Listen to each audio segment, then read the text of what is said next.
define your own bottom line. This is obviously business speak, but basically we wanted to be clear about the type of impact we wanted to have in the beginning, and then also we knew we didn't have the patience to do a lot of fundraising. That just sounded not fun. We wanted to go do the work and not just spend all our time writing grant proposals, to be quite honest. So we built in revenue streams. Here are 5 revenue streams. Number 1 is the biggest. It's an optional lender fee. So basically when lenders check out, we say, hey, thanks so much for coming to the site. All of your $75 is going to the seamstress in Cambodia that you've designated, but would you help us pay our rent on top of this? And we suggest 10% of the loan value. So you lend 25, we say, would you donate $250 to help us? Most people do this. So last year we covered about 70% of our operational expenses just from this optional fee, and it contributes a lot to us being able to be sustainable. The second one is float. As the money passes through Kiva to the borrowers and back from the borrowers, we collect interest on it. 3 is breakage on gift certificates, sort of a random one, but it's a reality and it's part of how we do make money. We'd rather people use the gift certificates, believe me, but if they don't, we can reabsorb it and help pay our bills. We have had special, white label sites that we've designed for companies who want to do a special program for Kiva, and they've paid us to do that, and everyone wins. And then, yes, we still do fundraise, just not as much as we would have to if we didn't have some of these other revenue streams. So we definitely are supported right now by the generosity of different foundations and individuals. Okay, this is a really fun one, I think. Another principle we've utilized is, know your customers. That's a business principle. But what if you take this a little farther? For us, our lenders and our borrowers are our content. They are the content, the product. Our customers, we just don't know them. We kind of are them. They are us. They are Kiva. So they make everything happen. For example, one way that I mentioned that we get things done is we crowdsource. We go out to our community and say, hey, we have thousands of businesses being posted all the time, every day. We need help translating all these things. Who out there knows Swahili? Can you log on for 2 hours every Thursday and help us translate those postings to English? So we have 350 some today, volunteers logging on all the time and helping us translate. We also allow people to kind of take the next step and be Kiva fellows and actually go out into the field and help us do some audits, help us do some check-ins and be ambassadors and just go visit with the MFIs that we work with as well as the entrepreneurs. They spend a minimum of 10 weeks out in the field, but many spend a lot more.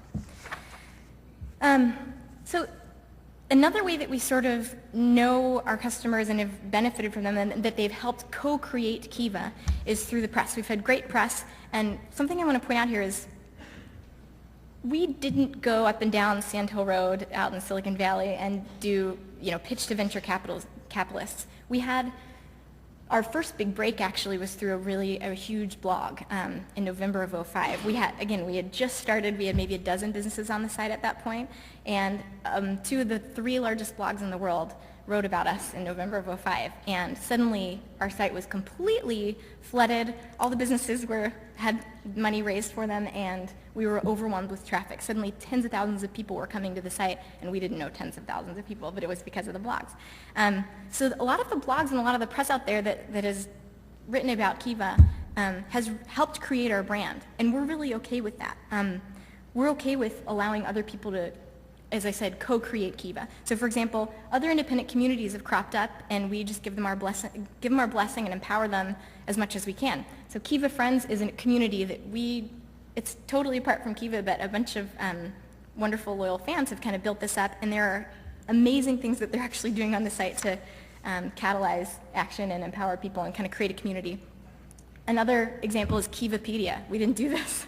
Our fans did. The supporters and community of Kiva did. And you can see, I don't know if you can see on the left here, but basically there's other really interesting examples too. It says Kiva, Kiva Friends, Kiva MySpace, Kiva Second Life, Kiva Podcast, Kiva Store. There's Kiva TV. Somebody created 24/7 a Kiva TV channel where they just have all the videos that have ever been done on Kiva playing all the time.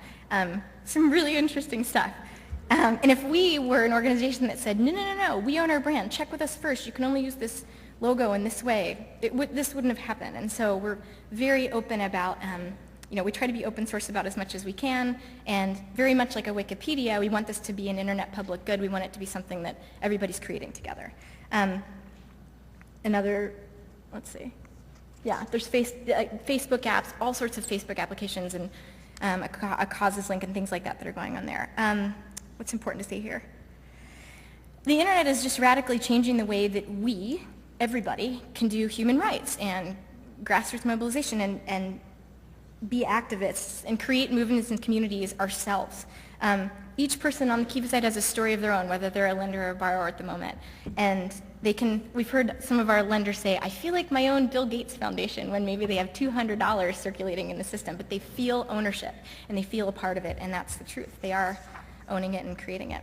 Okay, 3 more things. Taking risks. We are able to take risks that I think a lot of large organizations maybe couldn't, or maybe just wouldn't because we didn't know any better when we started. So for example, it's kind of risky to show exactly where every dollar is going, but we try to do that. We try to make sure it's clear what all the money is going to. We show our mistakes. We're very happy to tell you when we screw up or when we discover, and we do discover this, that one of our partners have been fraudulent or have messed up.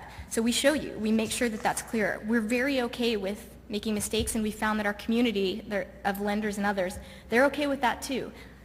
They're okay with knowing that, oh, actually, this is the wrong picture, sorry, or this person actually got $700 instead of $800. Oops, here's what happened. What people want is the truth, and they want information. I think it's all part of the education process too for all of us about, hey, this is hard work, and the world's imperfect, but we're doing our best, and here's what's going on, and you're included in this. You're not, we're not putting a wall up. Another thought on risk is, there are a lot of small groups out there. What if this marketplace, what if you can use market mechanisms to help really champion the rising stars and find the next Grameen Bank of 30 years ago through our site? The money that we can pass along to MFIs and invest in MFIs is very unique, because if lenders are putting in $25, $50, not only do they not usually care about a tax deduction or making any money off of it, they're really okay even to take on default risk, and a lot of risk that one big chunk of money could never do. So yeah, I'm almost done, and then we'll get to questions. There's a lot to say. 2 more things. Being in Silicon Valley and not knowing any better, we made really hugely bold requests to a lot of big companies. So for example, we're the first nonprofit to get PayPal to waive all their transaction fees, so we have no variable costs. So money can move from somebody in Des Moines, Iowa to the middle of Uganda without cost to them or to us. And that's huge for our whole structure financially. YouTube, Google, Yahoo have given us free marketing and traffic. There's dozens more examples, but that's something that we've really tried to do proactively as well. Find people, anybody, it doesn't have to be the top leader of the organization, but find people that believe in Kiva within a company and figure out what that company does best and ask them to contribute in that way. And that's worked for us.